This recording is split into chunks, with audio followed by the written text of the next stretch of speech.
जी, अस्सलाम वालेकुम। उम्मीद है कि आप तमाम दोस्त खैरियत से होंगे और आज का दिन भी ट्रेडिंग के हवाले से अच्छा गुज़रा होगा। हेक्टिक डे था जी आज। मार्केट में बड़ी स्पेसिफ़िक मूवमेंट थी जो थोड़े बहुत शेयर्स के अंदर थी जिसमें लकी में हमने बड़े शेयरों की बात करें तो मूवमेंट देखी, एंग्रो के अंदर देखी, हबको के अंदर थोड़ा-सा वॉल्यूम ज़रूर जनरेट हुआ, लेकिन ओवरऑल मार्केट जो है वो आज डिप्रेशन का शिकार रही। काले बादल छाए रहे जी मार्केट में आज। मार्केट में वॉल्यूम जो थे छोटे शेयर्स अगर हम शेयर्स की बात करें, कल में अच्छा वॉल्यूम था। लास्ट वीक में हमने इसको बाय किया था। दोस्त जो है वो प्रॉफिट टेकिंग की तरफ जा रहे होंगे। हमारी सूरत-ए-हाल क्या रही स्विंग ग्रुप में हमारा एफसीएल फास्ट केबल अच्छा चल गया। इसके अलावा यूडीएलआई जो था ये कैप हो गया। स्विंग के ग्रुप की सूरत-ए-हाल आज अच्छी रही थी। लेकिन जो हमारा डे का ग्रुप है उसमें आज हमें मार पड़ी। देखिए बात ये है, ये सिलसिला चलता है, तो इंशाल्लाह कल जो है वो देखेंगे कुछ जो है वो आज तब्दीलियाँ की हैं हमने डे के ग्रुप के अंदर चीज़ों को बाद में जो है वो बायबैक किया है। इस उम्मीद के साथ कि वो सपोर्ट पर थी कि इंशाल्लाह कल जो है वो सूरत-ए-हाल बेहतर हो जाएगी। तो सिर्फ़ प्रॉफ़िट और लॉस साथ-साथ चलता है जी। आज जो है वो काफ़ी दिनों के बाद जो है वो हमें मार पड़ी है। तो देखते हैं कल क्या सूरत-ए-हाल बनती है, बाकी कैंडलस्टिक क्या कहती है इंशाल्लाह उस पर आगे चल के बात करते हैं। लोअर कैप की बात करें तो लोअर कैप में 2-3 कंपनीज़ थी जिसमें टीआरएसएम था, उसमें भी अच्छा जो है वो डिक्लाइन था। टीपीएल में डिक्लाइन था, इसके साथ पीआईए में डिक्लाइन था। कुछ कंपनीज़ थी जिनमें काफ़ी जो है वो सेलिंग प्रेशर देखा गया है। जिनके पास है जी वो अपना फैसला करें, हमारे पास इन तीनों में से कोई नहीं है। आगे चलते हैं जी और ओवरऑल बात करते हैं सेक्टर वाइज़ क्या पोज़ीशन रही, किस सेक्टर में जो है वो सेलिंग प्रेशर रहा। सेक्टर वाइज़ बात करें तो आज सबसे ज़्यादा कमर्शियल बैंक्स जो हैं ये प्रॉफ़िट टेकिंग का शिकार रहे। उसके बाद जो है वो ऑयल एंड गैस है, फिर oil and gas marketing, technology, fertiliser, pharma, then फिर सेंटिमेंट की बात हो रही है ना, ये मैं अक्सर क्या बल्कि हर रोज़ ही आपसे बात करता हूँ कि एक मार्केट का सेंटिमेंट होता है। फिर जब सेंटिमेंट नेगेटिव हो जाए तो फिर जो दिन का जो आगाज़ है, उसमें जब डिप्रेशन देखने को नज़र आए, तो फिर वो सारा दिन ही सूरत-ए-हाल जो है वो फिर जमूद का शिकार रहती है। तो आज भी ऐसा ही हुआ जी। मार्केट जो है वो जमूद का शिकार रही है सारा दिन। वॉल्यूम नहीं बन सके, फिर सेंटिमेंट जो है वो कॉन्फिडेंस नहीं आ सका मार्केट के अंदर।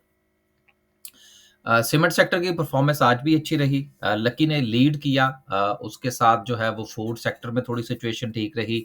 लेकिन फिर वो छोटे सेक्टर्स हैं, उसमें भी आपको कोई ख़ास मूवमेंट नज़र नहीं आई, क्योंकि सेंटिमेंट जो था वो मार्केट का नेगेटिव था। लास्ट पे इंशाल्लाह डिस्कस करेंगे आज की कैंडल को। पहली खबर है जी वो मिलर ट्रैक्टर के हवाले से है। देखिए ये खबर जो है ये मैंने सिर्फ़ इसलिए शामिल की आपकी याद दहानी के लिए कि जी मिलेट वाले जो हैं जी वो अफ़्रीका के अंदर जो है वो एक्सपोर्ट डील करने जा रहे हैं और पता नहीं क्या करने जा रहे हैं। ज़रूर करने जा रहे हैं। लेकिन मकसद ये है कि ये खबर हमने 2 हफ़्ते पहले भी शामिल की थी। ये खबर जो है वो ये शर्तिया नए प्रिंटों के साथ जो है वो दोबारा छाप दी गई है मीडिया के ऊपर ना, तो इसलिए इस खबर से आपने नहीं देखना। हाँ, सपोर्ट और रेज़िस्टेंस की बुनियाद पर अगर आपने मिल्लत के हवाले से कोई फ़ैसला करना है, तो वो ज़रूर करें। उसमें मुझे कोई एतराज़ नहीं है, लेकिन अगर आप इस खबर की खुशी में इस शेयर को खरीदने जाएँगे, तो फिर यकीनन अच्छा फ़ैसला नहीं होगा क्योंकि ये खबर पुरानी है, दोबारा छाप दी गई है। ये मैं रफ़ली जैसे ही कोई खबर दोबारा आती है, मैं आपके साथ जो है वो याद दहानी करवा देता हूँ आपको कि ये खबर नई नहीं है। ताकि लोग जो हैं वो कुछ ऐसे होते हैं जो सिर्फ़ खबर देख के शेयर के पीछे भागते हैं, तो उनको ज़रा रोकने के लिए ये हमारी कोशिश है। बाकी माशाल्लाह पैसा आपका है जी, आप खुद जो है वो अच्छा फ़ैसला कर सकते हैं, वो आपकी मर्ज़ी। इसलिए मैं इसको शामिल नहीं कर रहा जी इसकी डिटेल्स। माफ़ कीजिएगा जी।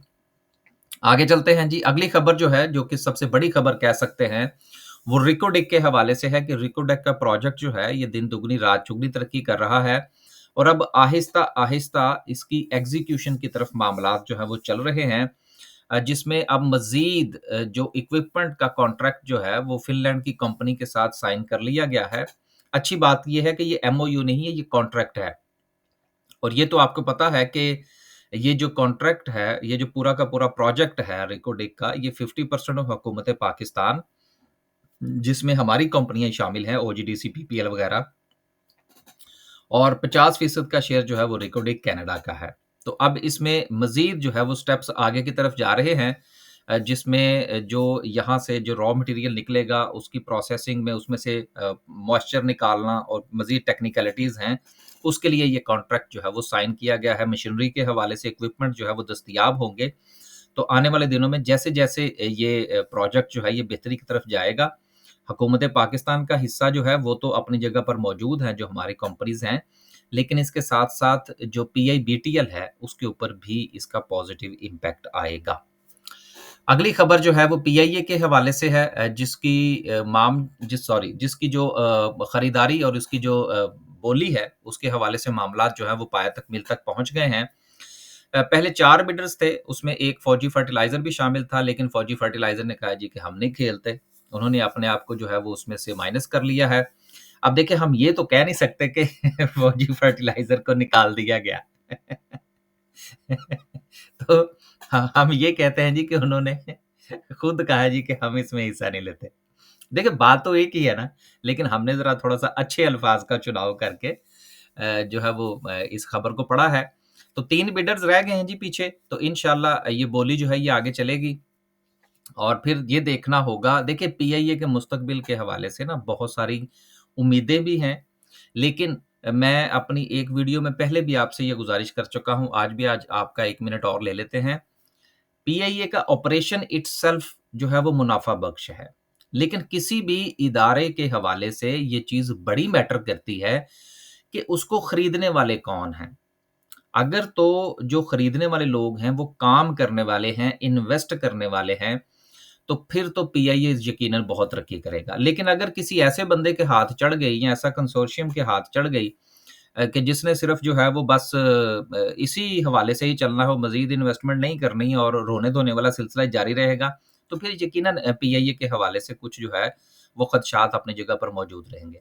तो मेरा ये ख़्याल है कि मज़ीद पीआईए के हवाले से कोई डिसीज़न लेने से पहले ये ज़रूर देखा जाए कि पीआईए ज़्यादा दूर की बात तो है नहीं, अब तो मामला जो है वो समझ लें किनारे पर पहुँचा हुआ है कि किसके हाथ आती है।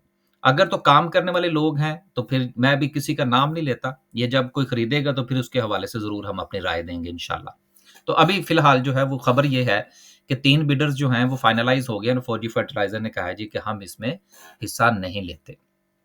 अगली खबर जो है, वो पाकिस्तान की लार्ज स्केल मैन्युफैक्चरिंग के हवाले से है जी कि वो अप बाय 8.3% देखिए ये बहुत बड़ी खबर है, टाइटल बहुत बड़ा है। लेकिन अगर आप इसकी तफ़सील में जाएँगे तो ऑटोमोबाइल्स है, उसके अलावा साथ में सीमेंट है, उसके अंदर तो आपको बेहतरी नज़र आएगी। लेकिन उसके अगर हम केमिकल की बात करेंगे, लेदर की बात करेंगे या हमारे जो स्टील की बात करेंगे, तो उनके अंदर अभी भी जो है वो डिक्लाइन अपनी जगह पर मौजूद है। तो ये मिक्स सी खबर है।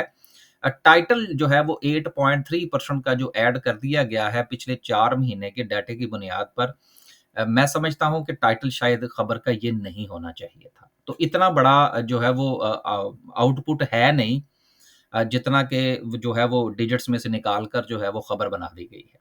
तो ऐसा होता है जी, जि के टाइटल्स जो हैं वो खबर के कुछ और होते हैं या कुछ जो है वो जो हमारे सेक्टर्स हैं उनकी बुनियाद पर तो यकीनन ये डिजिट्स निकाले जा सकते हैं, लेकिन हमने बात करनी होती है ओवरऑल। तो ओवरऑल इतनी बड़ी तब्दीली है नहीं, क्योंकि लार्ज स्केल के अंदर इतनी बड़ी तब्दीली का तो मतलब होता है कि आपकी पूरी इकॉनमी जो है, वो अपने पाँव पर ना सिर्फ़ कि खड़ी हो गई है, बल्कि भागना शुरू हो गई है। तो इस डिजिट्स के हवाले से जो परसेंटेज है, उससे मुझे थोड़ा-सा इख्तिलाफ़ है, क्योंकि तमाम सेक्टर्स के अंदर परफ़ॉर्मेंस कोई इतनी अच्छी है नहीं। बाकी आप अगर खबर पूरी तफ़सील के साथ पढ़ेंगे, तो उसमें भी ये चीज़ आपको नज़र आ जाएगी। तो इससे ज़्यादा इम्प्रेस होने की ज़रूरत नहीं है जी। लास्ट पे डिस्कस करते हैं अगर कोई खबर है तो। हाँ जी, ये पीआईए की खबर जो है वो हमने आपसे गुज़ारिश कर दी। लास्ट पे डिस्कस करते हैं जी आज की कैंडल को। देखें कैंडल के पॉइंट ऑफ व्यू से इस वक़्त जो सूरत-ए-हाल है, ये चैनल जो है ये हमने आपसे गुज़ारिश कर दी थी कि ये मार्केट जो है जब तक इस चैनल में है तब तक तो परेशानी वाली बात कोई नहीं है। मार्केट का ट्रेंड जो है वो ठीक रहेगा और इसके साथ मार्केट का एक साइकोलॉजिकल लेवल जो है वो अपनी जगह पर मौजूद है। वो भी हमने आपसे गुज़ारिश किया था, वो है 1,70,000 का। ये मार्केट का एक साइकोलॉजिकल लेवल है। जब तक मार्केट अपने इस लेवल के ऊपर है, मार्केट का सेंटिमेंट जो है वो इटसेल्फ पॉज़िटिव रहेगा और इसी के साथ-साथ मार्केट की जो ट्रेंड लाइन है, वो भी आपको यहाँ पर क्रॉस करती हुई नज़र आ रही है। तो ये बड़ा इम्पोर्टेंट लेवल होगा जी। मार्केट के पास सपोर्ट भी यही है इस वक़्त, जो कि 1,70,000 का ज़ोन बनता है, और मार्केट का सेंटिमेंट भी जो है वो यहीं से पॉज़िटिव और यहीं से नेगेटिव होगा। इस वक़्त मार्केट जो है वो अपने कोई डाउन ट्रेंड के अंदर नहीं है, मार्केट अपनी चैनल के अंदर है। जब तक मार्केट चैनल के अंदर है, बिल्कुल परेशान होने की ज़रूरत नहीं है। किसी भी वक़्त देखें, मैंने अभी मेरा ख़्याल है शायद फ्राइडे की वीडियो में भी हमने ये चीज़ डिस्कस की थी कि इस वक़्त जो इंडिविजुअल स्टॉक्स हैं, उनके ऊपर काम करने की ज़रूरत है। बजाए इसके कि आप बहुत ज़्यादा इंडेक्स के ऊपर रिलाय करें। अगर आपको कोई अच्छा शेयर, मसलन अभी मैंने यूडीएलआई की बात की, मैंने एफसीएल की बात की, हमने वो जो है वो अच्छे रेट पर जो है वो स्विंग के अंदर खरीदने की कोशिश की, उसमें से हमें जो है वो कुछ 4 पैसे मिल गए। डे के अंदर हमें मार पड़ गई, चूँकि वहाँ पर जो है वो ड्यूरिंग द डे जो है वो डिप्रेशन का सामना था मार्केट को। इसलिए बेहतर ये है कि आप इंडेक्स के ऊपर नज़र रखने की बजाय कोशिश ये करें कि स्टॉक्स को उनके लेवल्स के ऊपर खरीदने की कोशिश करें, लेकिन स्टॉप लॉस ज़रूर लें। अगर आप स्टॉप लॉस नहीं लेंगे, तो अगर मार्केट का सेंटीमेंट कंटिन्यू करता है और मार्केट अपनी इस सपोर्ट की तरफ चलती है, जो कि 1,70,000 का ज़ोन है, तो उस डिप्रेशन की बुनियाद पर कुछ जो है वो लो लॉक्स भी आप देखने को मिल सकते हैं। सो इसलिए मार्केट का सेंटीमेंट जो है, वो उस वक़्त तक पॉज़िटिव है जी, जब तक मार्केट, ये ओवरऑल बात हो रही है डे के पॉइंट ऑफ व्यू से, जब तक मार्केट 1,70,000 से ऊपर है। इंडिविजुअल स्टॉक्स की तरफ आप ध्यान दीजिए, मार्केट अभी तक जो है वो अपने ट्रेंड लाइन को फ़ॉलो कर रही है। बस जी, इसके साथ ही इजाज़त दीजिए, खुश रहें, आबाद रहें, मार्केट में ट्रेड को प्लान करके चलें और कोशिश ये करें कि स्टॉप लॉस ज़रूर लें। इसके अलावा अगर आप स्टॉक मार्केट में अकाउंट ओपन करवाना चाहते हैं या हमारी कुछ सर्विस जॉइन करना चाहते हैं, तो उसके लिए नंबर जो है, वो वीडियो की डिस्क्रिप्शन में भी होगा और थंबनेल पर भी होगा। और आखिरी गुज़ारिश ये है कि देखिए, पिक्चर जो है वो हमारी तो आपको गूगल से भी मिल जाएगी। इसलिए कुछ ग्रुप्स ऐसे जो है वो पाए गए हैं मार्केट के अंदर कि जहाँ पर भाई मेरी तस्वीर लगी हुई है, तो जब तक मेरा नंबर जो यूट्यूब की थंबनेल पर है या हमारी वीडियो की डिस्क्रिप्शन में है। इसके अलावा अगर आप किसी नंबर पर कोई राब्ता करते हैं, तो भई ना तो वो ग्रुप हमारा है, ना ही वो नंबर हमारा है। इसी तरह से जो हमारा फ़ेसबुक का च च जो है वो पेज है, या हमारा ट्विटर का अकाउंट है, या हमारा व्हाट्सएप चैनल है, तो उसके लिंक्स जो हैं वो वीडियो की डिस्क्रिप्शन में मौजूद हैं। तो हमारा जितना भी डाटा है, वो आपको वीडियो की डिस्क्रिप्शन में मिल जाएगा। इसके अलावा अगर किसी लिंक से आप जॉइन होते हैं, तो भई उनके साथ हमारा कोई ताल्लुक नहीं है। मार्केट में कुछ चीज़ें ऐसी पाई गई हैं जो कि मुझ तक पहुँची हैं, तो ये आपको बताना ज़रूरी था। इजाज़त दीजिए जी। अल्लाह हाफ़िज़।